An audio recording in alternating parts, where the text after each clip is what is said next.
అందరికీ నమస్కారం.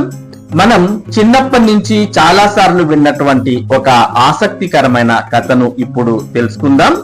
అనగనగా ఒక టోపీల వ్యాపారి ఉండేవాడు.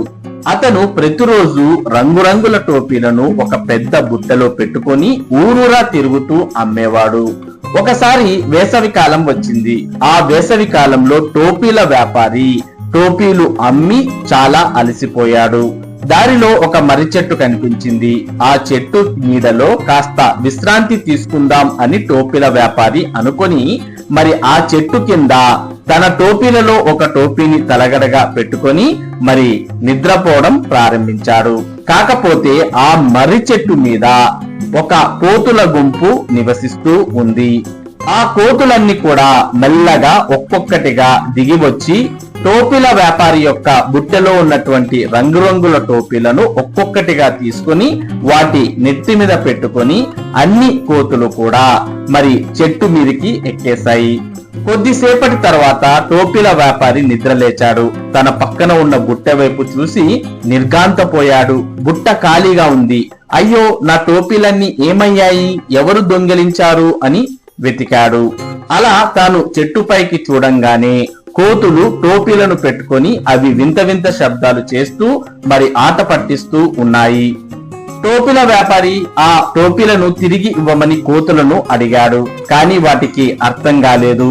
ఆ కోతులన్నీ ఇక ఆ టోపీలు ఇస్తాయా లేదా అంటూ హైరాణ పడినటువంటి టోపీల వ్యాపారి ఏం చేయాలో అర్థం కాక తన టోపీ తీసి తల గీక్కోవడం ప్రారంభించాడు. మరి టోపీల వ్యాపారి చేస్తున్నటువంటి పనిని చూసినటువంటి కోతులు కూడా మరి టోపీని తీసి తలలు గీరుకోవడం చేశాయి.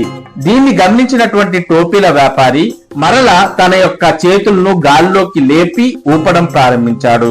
అక్కడున్నటువంటి కోతులు కూడా మరి చేతులను పైకి లేపి ఊపడం ప్రారంభించాయి. వీటన్నిటిని గమనిస్తున్నటువంటి తెలివైన టోపీల వ్యాపారి ఓహో, ఈ కోతులు నేనేది చేస్తే అలా చేస్తున్నాయి కాబట్టి నేను ఈ టోపీ తీసి పరేస్తాను అని అనుకుని తన నెత్తి మీద ఉన్నటువంటి టోపీని తీసి కిందకు పరేశాడు.